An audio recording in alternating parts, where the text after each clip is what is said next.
We have never seen a character like this.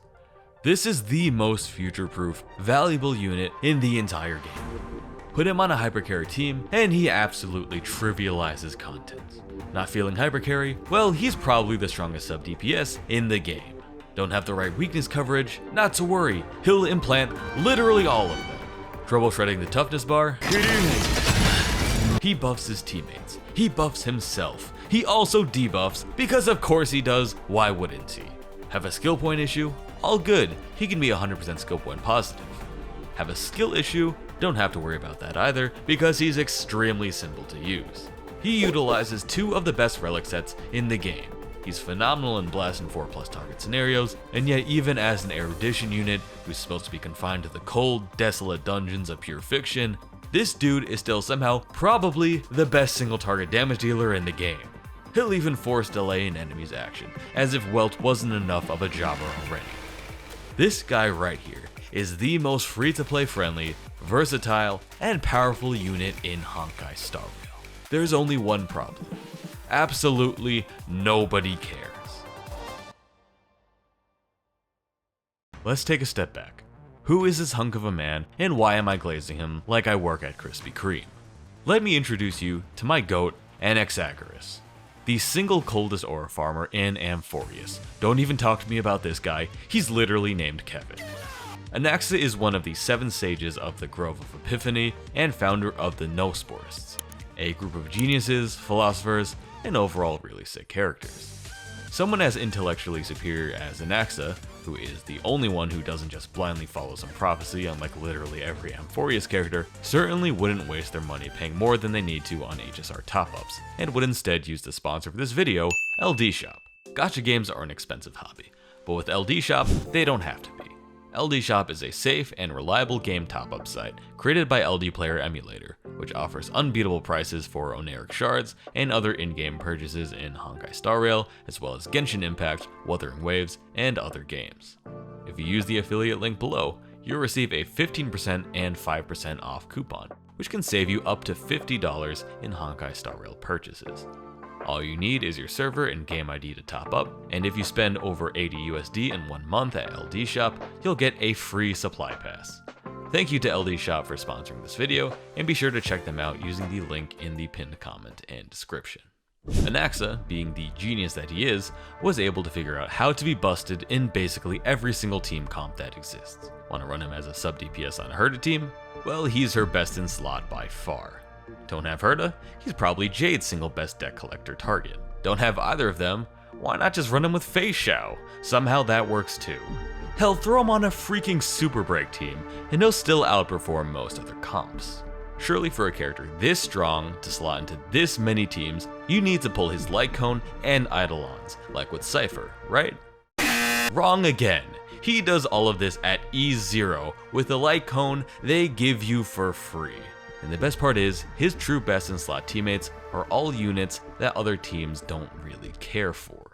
To show you what I mean, here are some of the statistically top performing team comps right now. You have your HP scaling variants, which is definitely the flavor of the month right now, the Herda, notably without Anaxa, Aglaya, which we'll come back to, Super Break if we still want to pretend that that's still relevant, I really wish it was, and we'll throw in Acheron and follow up to really maximize the cope.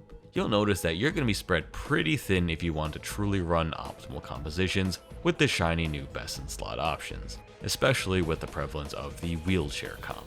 Be sure to watch Waveman's video on that to learn more about that.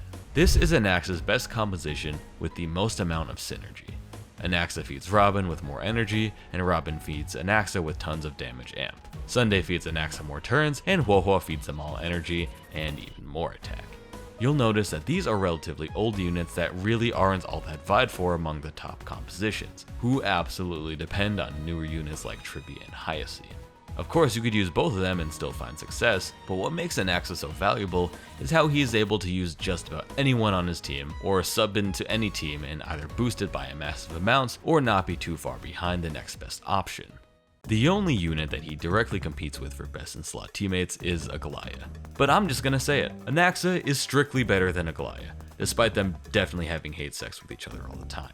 Both of them would generally like Sunday, Robin, and Huohuo on their team. But outside of strictly 3-target lightning weak blast scenarios, Anaxa is far better performing than Aglaia in just about every way. He can fit against more enemy types with his weakness implant, is far more free to play friendly, and can handle a greater variety of enemy comps as well. Anaxa is like the Nikola Jokic of Starfield. He's an overlooked behemoth who could take some of the most washed units and make an unbelievable team out of them. Give Anaxa the Bird Twins and watch him make quick work out of single target scenarios and trivialize Apocalyptic Shadow. Give him the Herda and you've just made the single best AoE composition that'll dog walk pure fiction. In fact, here's a graph of the top 25 characters with at least a 2% usage rate for the 3.3 Memory of Chaos, and their average remaining cycles. At the bottom you have absolutely chopped units like Sparkle, at least until Archer, Rappa, and Jiaoqiu. Higher up you see the relatively versatile, but still underperforming units like Ranmei, Aventurine, and Luocha. If you go even higher, you start to reach the real powerhouse characters like Maide, the Herda, and Remembrance MC. And at the very top, you have the apex characters, Cypher, Castorus, and Tribby, absolute must-pulls who, without any doubt, are the strongest in the game, which right now is basically designed for them. And here's Anaxa, above them all. After I got Anaxa, I was so utterly blown away by how well he performed. I thought that every StarRel conversation would be about the degree by which he changed the game, the many playstyles he enables, how his presence alone would redefine the meta entirely. And yet, it was crickets. I felt like the guy begging people to buy $1 worth of Bitcoin back in 2010, talking about how freaking strong he was. It got me thinking, how could a character who does so much, so well, have such little hype surrounding them? Tier 0.5 in everything but APOC. Now look, a lot of people rag on Prydwen for a lot of dumb reasons, but come on. There is absolutely no justification to put him anywhere outside of T0. I mean, just look at his peers. You're gonna tell me with a straight face that Argenti and Rappa are at equivalent levels of strength as Anaxa. You're gonna tell me that Aglaia and Maide at S0 are better units than Anaxa. This cannot continue. Who is paying them? I need them audited right now to expose their links to the nefarious Aglaia super PAC, because there is zero other explanation for this. If I had to start my account over from scratch, and I only got to keep one character, from a gameplay lens, I wouldn't choose to keep my S1 Castorus, or my E1 Robin, or even my E2 S1 Firefly. I'm keeping my E0 S0 Anaxa and milking him in every single endgame mode with a budget ass comp, because that's exactly what I'm doing right now. And if my magical crystal ball is to be believed, he may even have future best in slot supports that bump him up to an even higher level in the future. Enough is enough. It's time to put some respect on the GOAT's name. Thank you for watching.